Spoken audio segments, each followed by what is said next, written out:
It's that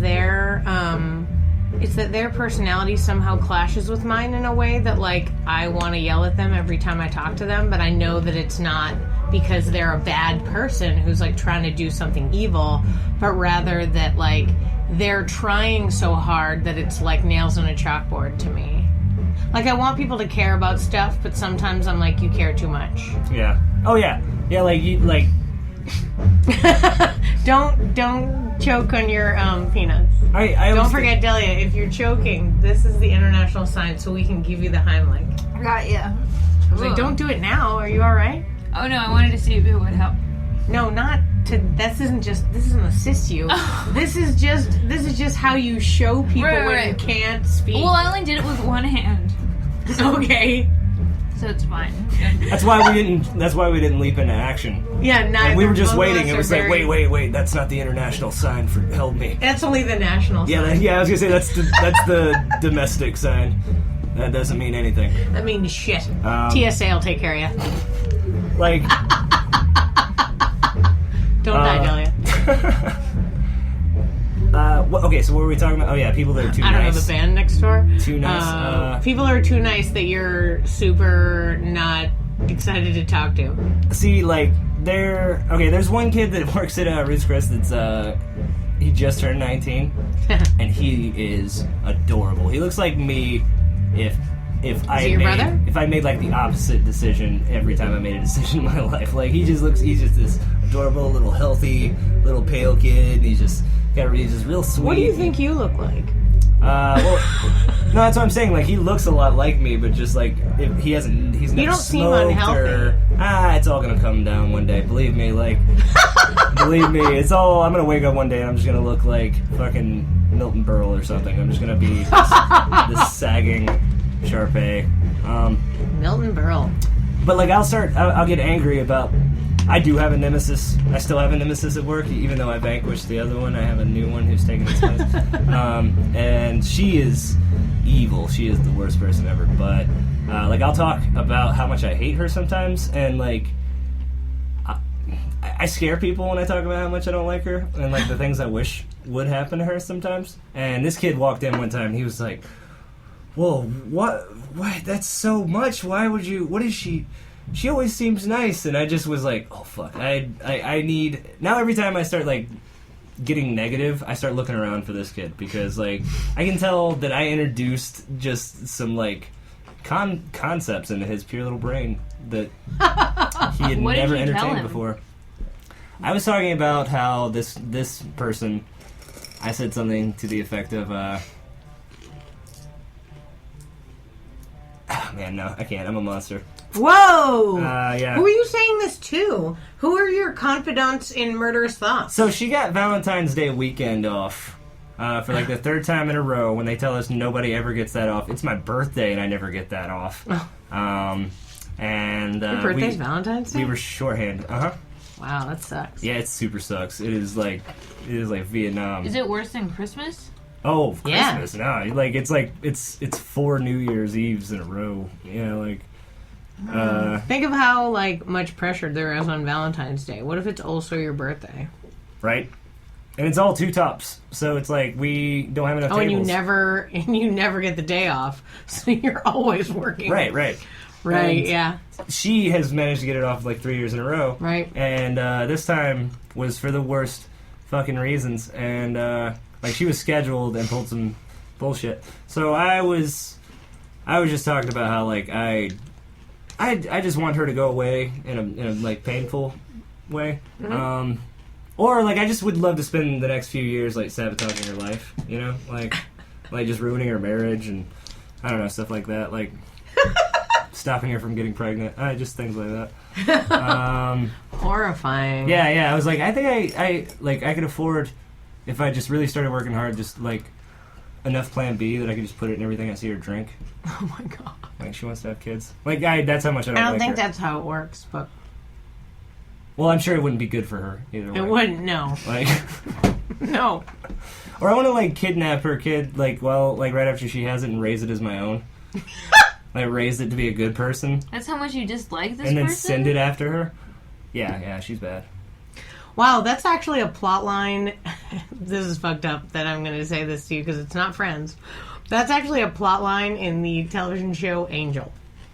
No shit. Really? Angel's a vampire. When did that happen? So Angel's a vampire. And Angel has sex with this other vampire gal. And when he has sex with her, he impregnates her because he's special that way and he can do those kinds of things, even though technically he's dead.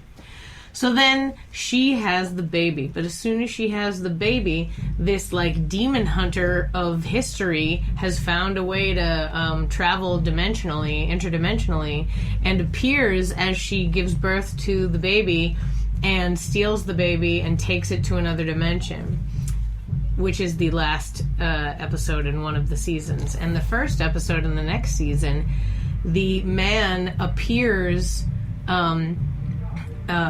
the man who stole the baby appears looking significantly older, and he's like, oh my god, I lost your son. He came back to this side and he's been killing people, and I tried to make him a good guy, but we ended up in a hell dimension and not the fun dimension I wanted to be in, and now he's a crazy warrior, and turns out he's evil even though I tried to make him nice. So, you know, you're fucked either way is really what I'm telling you. Joss Whedon says. All right. Well, I mean, I was thinking about taking it to another dimension. I don't really have that kind of budget. I mean, like, I was going to gamble. How expensive would it be to go to another dimension? I mean, like, all you got to do is harness, like, time and space. Yeah. Doesn't seem like that much money. Tachyon particles. Like, I mean, it's fine. You get a couple of those, right? Well, okay, so what if Angel was able to impregnate her? Because isn't he a vampire with a soul? Yeah, that's true. And maybe soul translates to semen in this vampire world. No, I believe there was some sort of predestined scenario where he was supposed to have this child. The child turns out to be important in some sort of way in the history of the vampire world that they live in. It was one of those predestined things, like Buffy being the vampire slayer. They knew it before she knew it. Before it happened. It was destined. But that was it. He couldn't keep having destiny. He didn't have more. Children. He didn't have more kids. But I mean, when you have one kid and in the space of a day it goes from a baby to 25, it's rough. Yeah. The kid who played his son is one of the guys in Mad Men. Pete Campbell. Yep. And his wife is Alexis Bledel. That's Imagine true. That. They look very similar. Well, they're just pale, dark hair, and very intense blue eyes. But that's Bledel all. is What, the oddly gorgeous. the guy and the girl? Both of them share those intense elves. qualities. Yeah. Do you think when they stare at each other, they're like, we're the same person? Probably. We're the same person. Their kid will probably look just like both of. Oh my goodness! I want them to have kids. Like I want them to have kids. Have you looked it up? No. I mean, maybe they already did. I'll look it up. My phone's gonna die. I thought vampires couldn't. Your phone's always gonna die. We need to get you a better phone battery. I want a new phone. My phone is very slow. Yeah. That's... Hey, sorry. I'm gonna derail us from wherever we are right here and ask the question I wanted to ask. Today was Delia's first day of level 5. How'd it feel? Whoa. What's up? What's up, senior? Big man on campus over here. Yep. I didn't think about it that way at all. How'd you think about it? Probably shouldn't still. I just don't come in there with your Letterman jacket, giving wedgies and shit. just like shoving like a 50-year-old man because he's in level 1. Get the fuck out of my way! Like you're not funny or giving him swirlies and shit. Shut up, Poindexter. Yeah. You're just like getting into fist fights. No, I haven't been thinking about it that way because I still feel like I have a lot more work ahead of me, and I feel like this is just one part that's over. I don't know, I still see it as like a lot of stuff to do, so I'm not really thinking about it too much. Like I'm still trying to absorb as much information so that way when I get on stage it will be less weird. How was Michael? Did you have fun? He was amazing. I love Michael. I feel like this was like climbing a rock or something, and then you get to the top and it's like one of those really nice beds on top of the rock. Yeah, and it's got like curtains on it, and there's like a TV, and you just get to like one of those naturally forming TVs sort of things. Yeah. I mean, that's how it was right now. It's only the first day. It could get more intense. Also, I've been doing I've been hosting school night. How's that? It's a lot of fun. It was really weird at first, but I think we're getting into a rhythm and starting to hosting is be more comfortable. Yeah, like hosting's weird for me too. Like, and I think I was on like stage like 1 or 2 times in addition to that. So I just feel like when we had class today, I didn't freak out as much and was trying to have more fun and just like, yeah, it's level 5. Like everything that, if you didn't pick up all of those things up until now, like just start having like just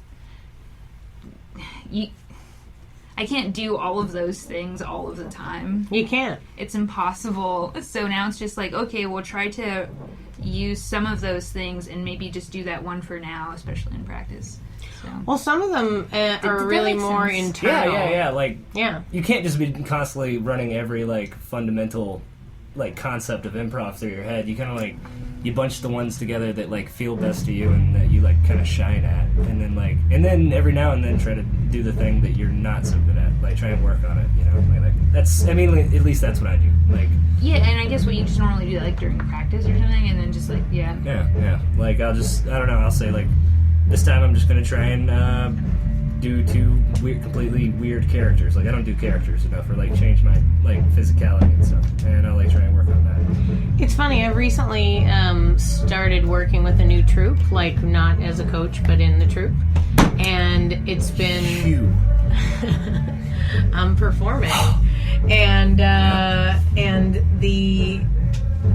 find that we've gotten together like 2 or 3 times, and when we just do scenes, it feels very effortless. Like I don't think about, I'm going to try this, I'm going to try that. I just live in the moment with the person, and like it's been great thus far, and like we all just enjoy each other's scenes, and then the next scene builds off of that scene. So it's like, you know, I don't know, we've had a good time. Or we spend all of our warm-up time is standing in a circle, like messing around or like inventing things or telling stories about insane crap that happened, you know, and then all of a sudden, and oftentimes we'll brainstorm some sort of hippie something, and then we'll go do scenes. But it just seems so effortless, and part of me feels like if you don't worry about it, all that stuff's like ingrained in your head. When you like read the book, or like when you like sit down and really think about it, that's great. But the rest of the time, your brain just has it in the background there. You know what to do now, so just have fun doing it. It's the ease that makes for the higher level improviser. And that's what I feel like it is now, especially today. I guess that's what I was trying to say but couldn't say as. No, you're doing good. Even like as dark as you had said it. Also, I guess I don't know. I just feel. But yeah, I feel like I'm starting to come into that and realize that, and it is becoming more fun. Like today was a lot of fun. And the last, like, 4 weeks of level 4, I felt terrible. I just felt like, you suck, you're not funny, like, quit.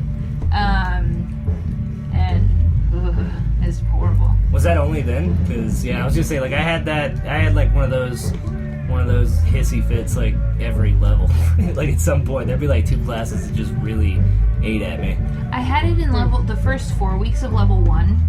And then I did not have it 2, 3, and then the first half of 4. So it didn't come back it was gone for a while. Yeah. Well, most people have it in level 3. Because it's the weirdest level. Because it like takes you out of your head in a way that the other ones don't. Yeah. So some people are very uncomfortable by that. A lot of us are big planners. Improvisers, despite the idea that we like live on like the edge of a snowflake and dance where we're not supposed to, like really I'm constantly planning. If I'm and that's actually why I like the group that I'm in, because like when I do like student union or when I do the megaphone, I'm like on point, paying attention, following details, like patterns, heightening, all those kinds of things that are like super what we're teaching in level 3, because I feel like a lot of the